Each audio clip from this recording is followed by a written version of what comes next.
Welcome back to Stuff About Tutorials. Today I'll be showing you how to check your Spotify history.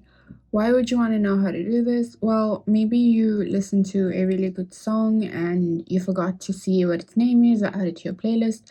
So you'd like to find your Spotify history and find the song. And yeah, so I'll be showing you how to check your Spotify history today. Check out the video description as I'll try and leave written instructions there.